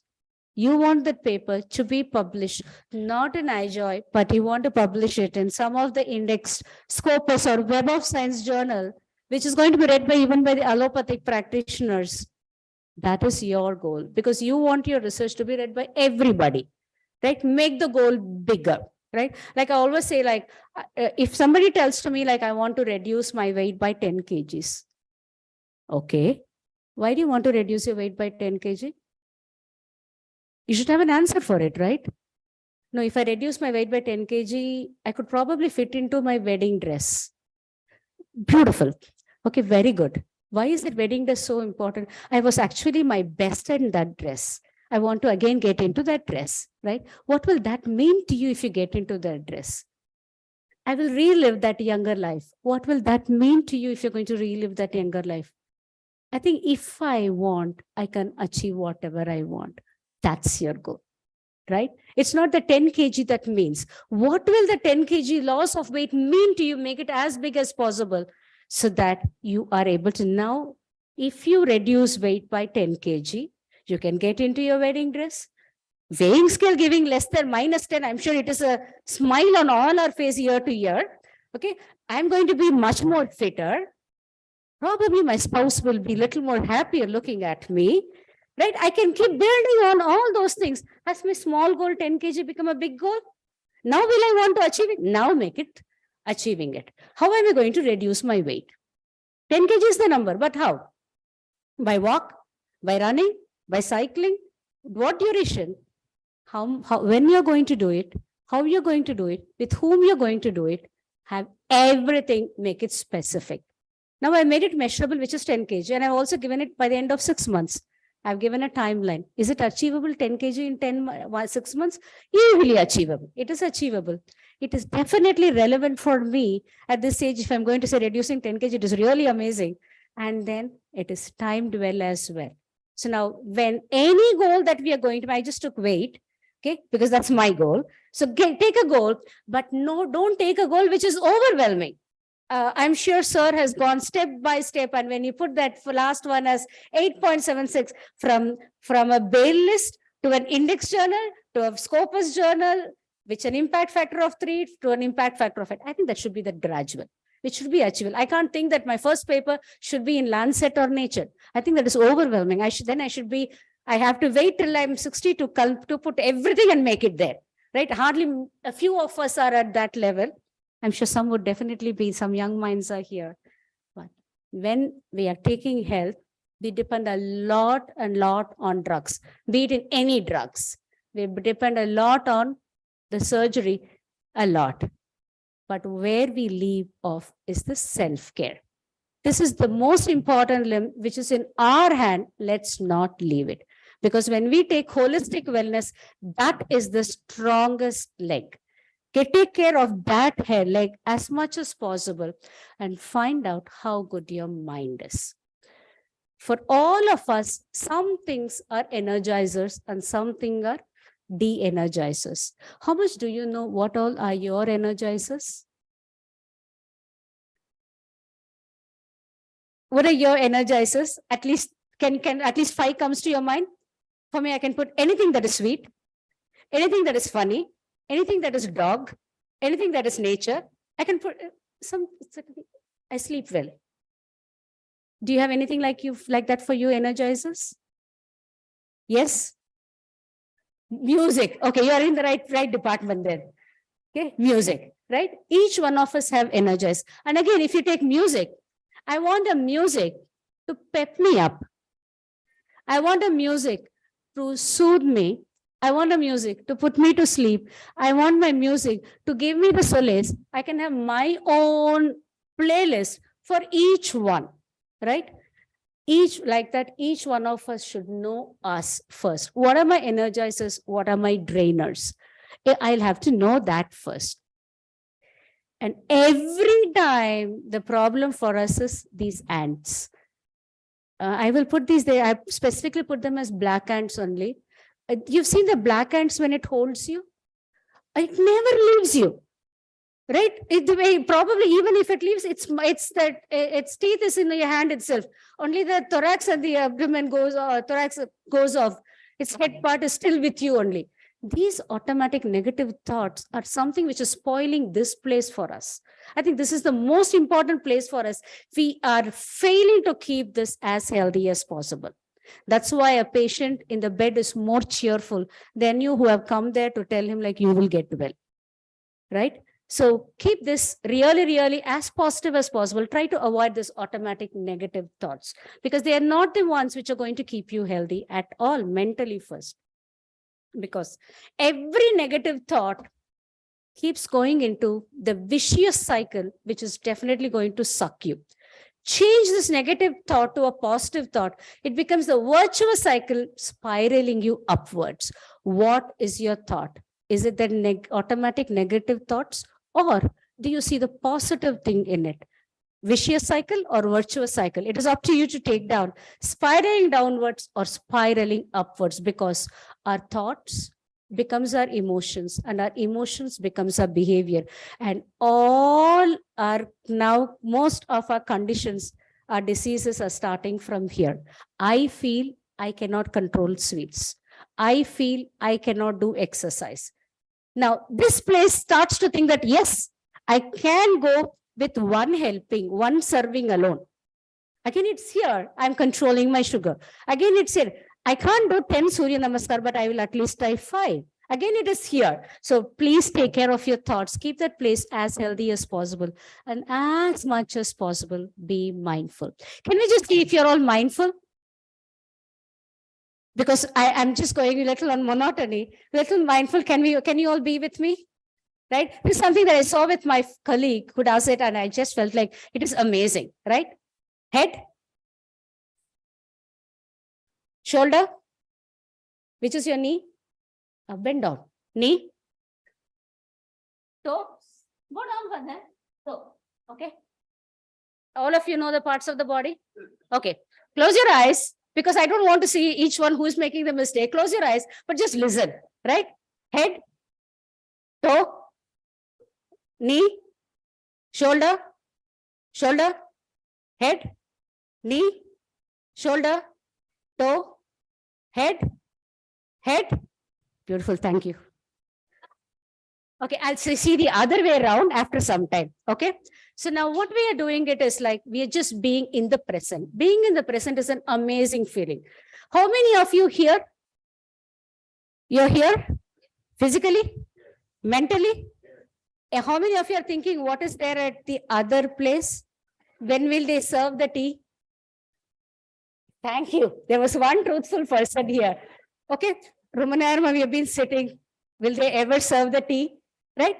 My mind goes off somewhere else. I think for all of us, it automatically happens. But the being in the present is what is the most important thing for all of us. You'll see the benefit of it very much, right? I'm just giving you one simple thing, this mindful eating. Mindful eating is an amazing concept which everybody has started to follow, right?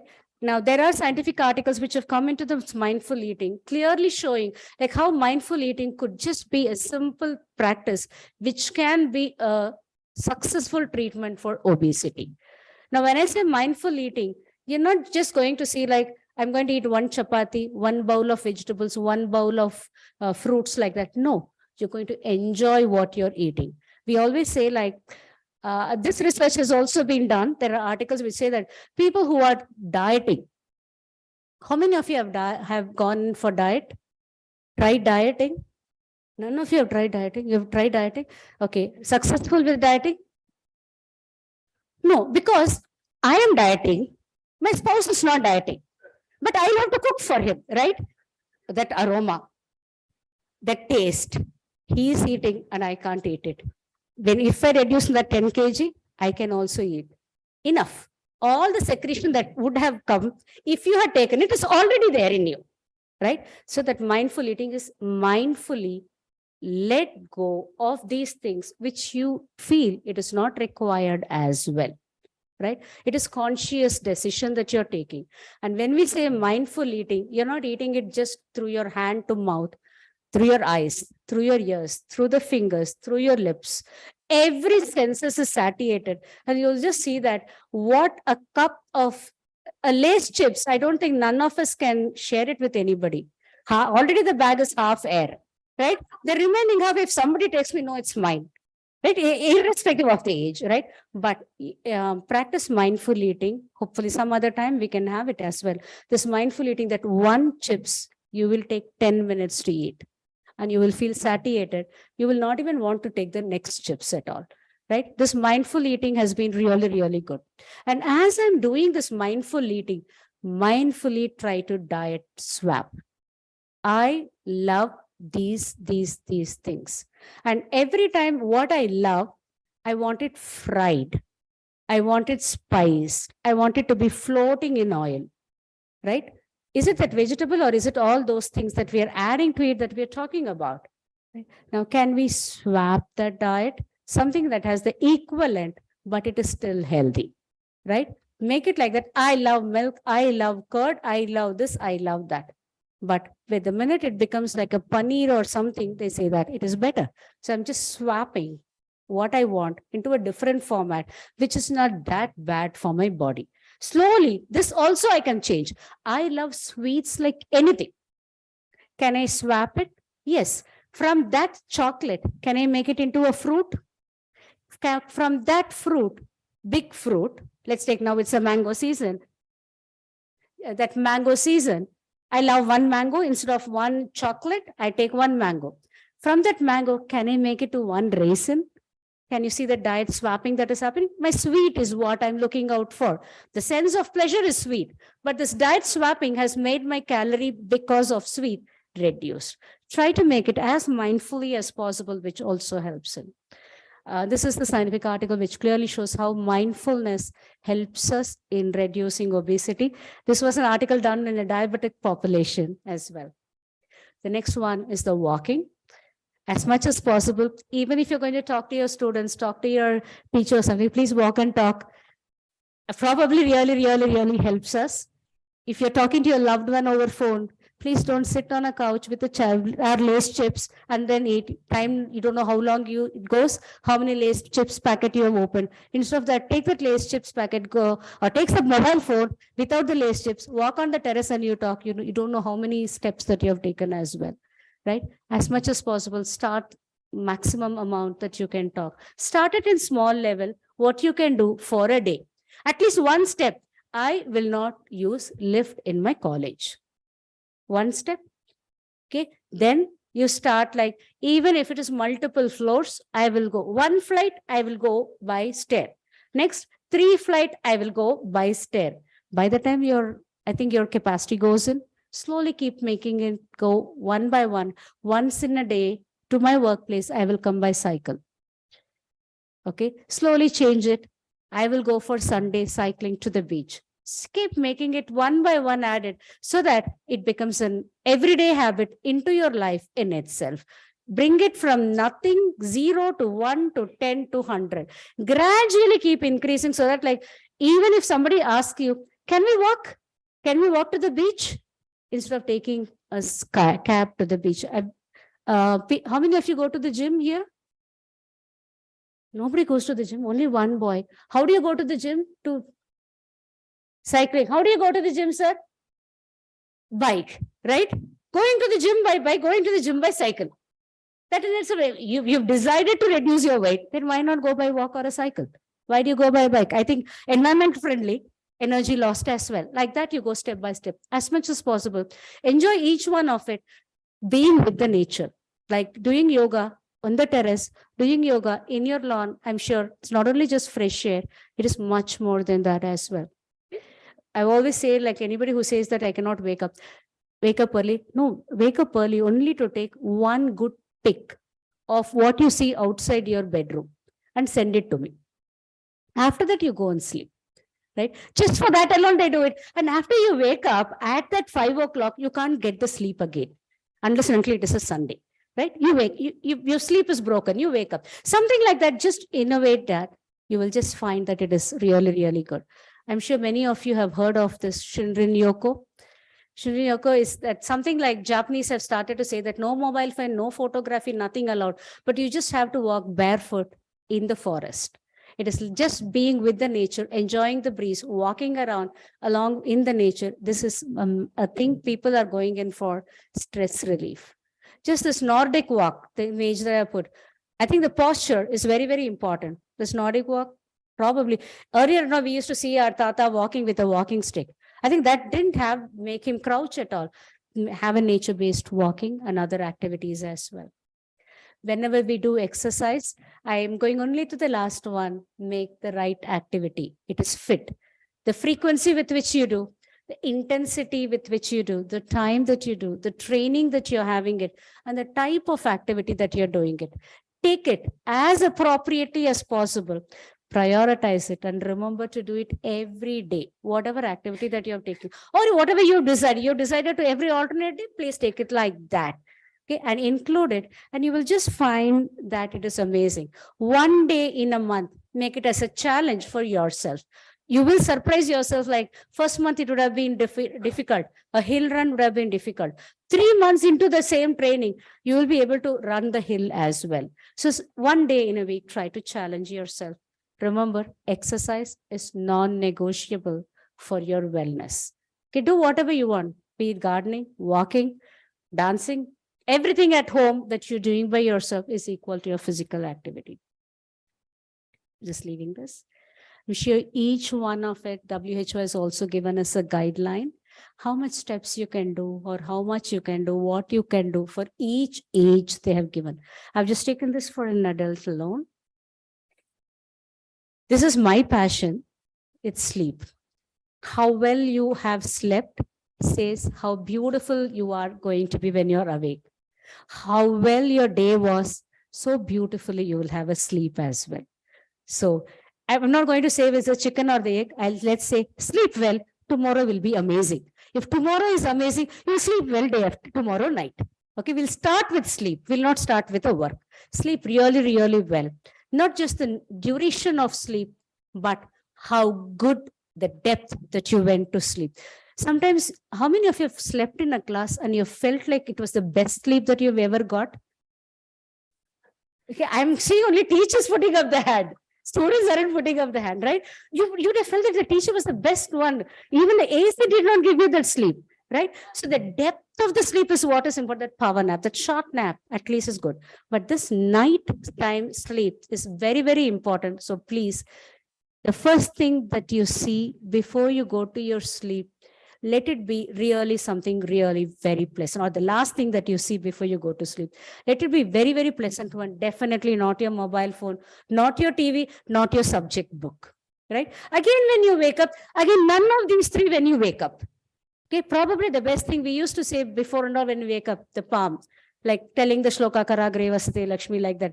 I don't know, now nobody does it as well. As soon as you wake up, it is a mobile phone. Right? Probably I should have the screensaver as my hand itself.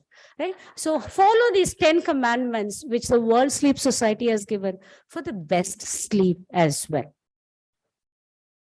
Your social support is something like we belittle the social support.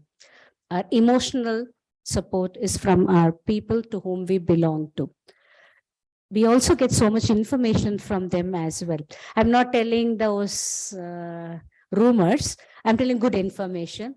The tangible benefit that you get being with people, right? Sometimes I'm with Madan Mohan sir. Probably the lift man will wait for me because he doesn't know me, right? So I'm going along with Madan Mohan sir. I also get the free lift as well. So you get so many tangible and intangible benefits by people whom you're with. And your self-esteem and affirmation also grows really, really well. And you start to have a sense of belonging. I put all these as an arrow towards you, but all these should also be arrow towards others. For how many people have you been there emotionally? That is your strength, right? So make it as meaningful relationship as possible, because this is what is important.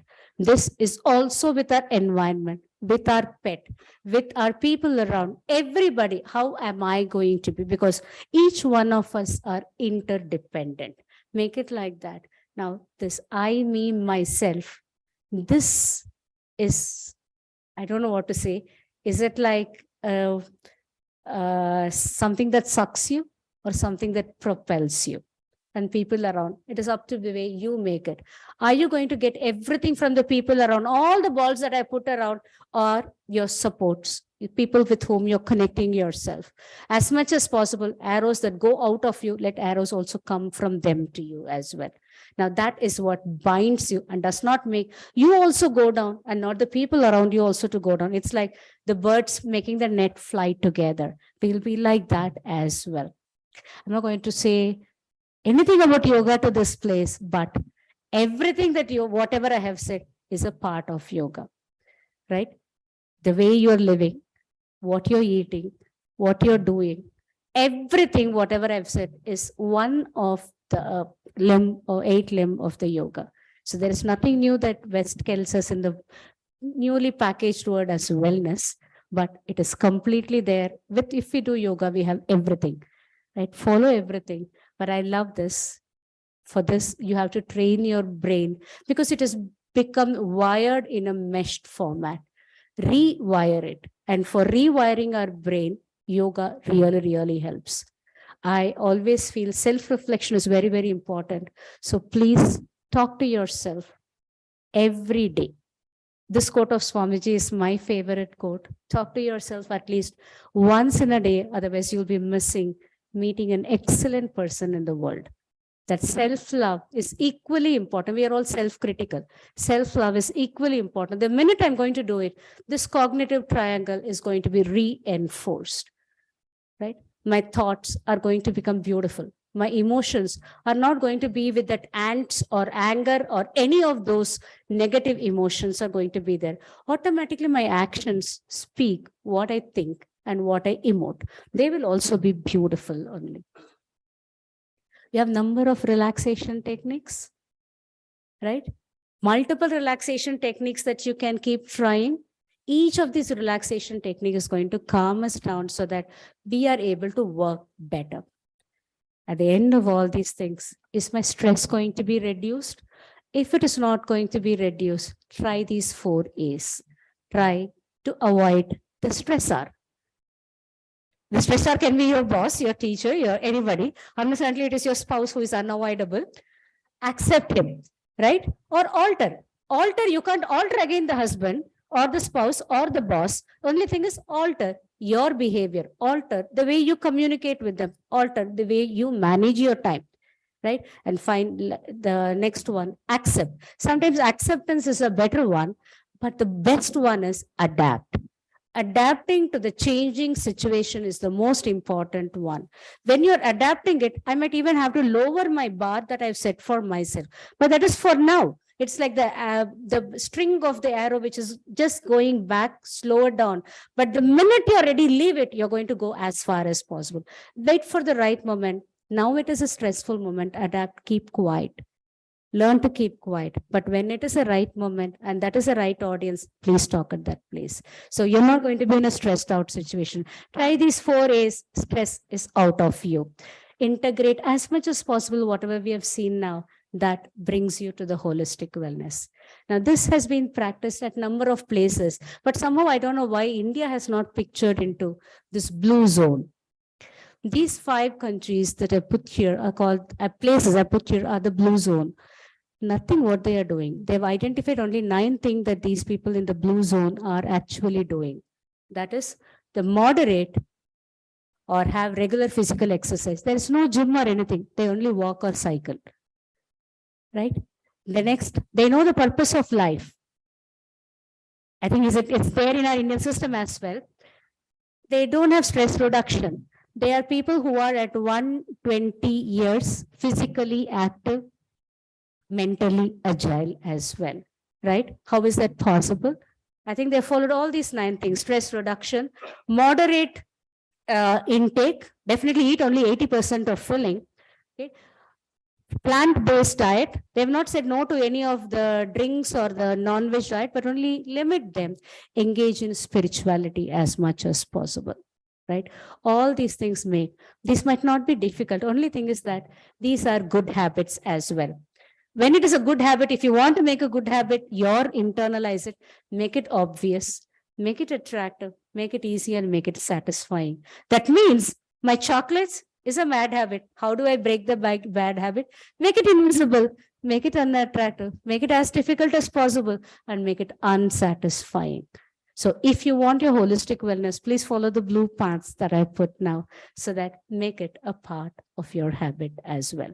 That's the success of holistic wellness. Holistic wellness looks like it is for the people who are beyond 60. No, it's for everybody right from the start of your day, start of your birth. If we can have that holistic wellness, it becomes part of our life itself. I'm ending with this last quote, which I really love, from the Atomics of Habit. Improving by 1% might not be noticeable, but it is doable and also meaningful. 1% better every day. I think that's not a big change. 1% better every day is what is enough for us to have success. Is the product of a daily habit, not once in a lifetime transformation. So for holistic wellness, if these wellness pillars that we have seen, to make it a part of our life, it is not thrust into our life. I think mobile phone was thrust into her hand, but now it has become another hand in ourselves. Like that, all these habits have to become internalized in our lives so that we can have a healthy India. I just thought I would tell about my department as well, because we want to promote the holistic wellness, like the way your salutogenesis department is also doing through our mind, body, and lifestyle sciences. We are trying to integrate all these things. If a medical school is having a department like this and conducting a program like this, I think it clearly shows that this is the way of life. Thank you so much.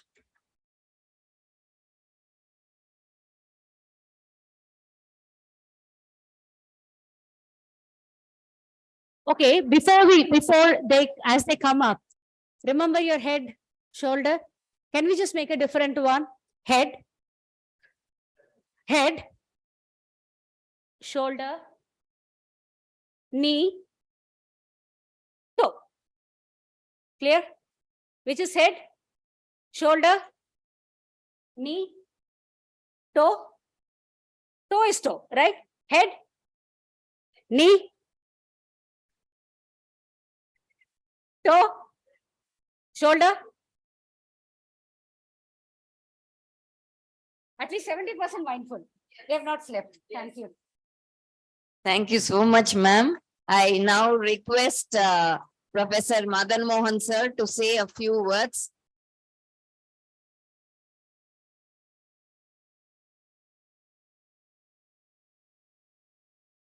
I think we are short of time and only have 1 or 2 points that the lecture was wonderful.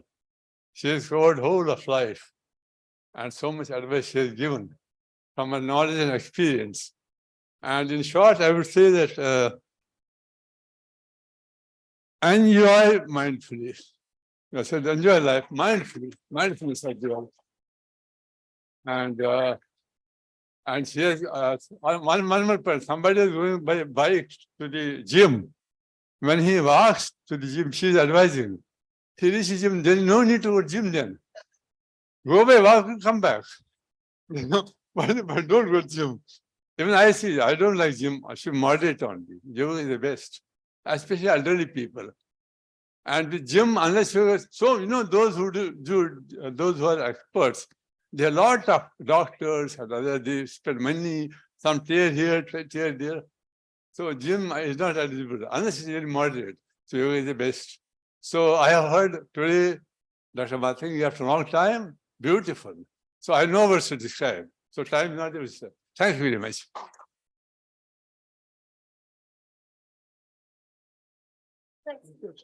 You have to give. We request Professor Madan Mohan sir to give away our memento of appreciation to Dr. Mathangi.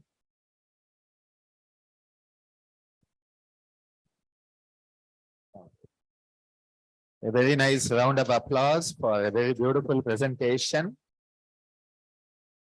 At this point, we invite you all to come and have a cup of tea, and we should be back in 5 minutes.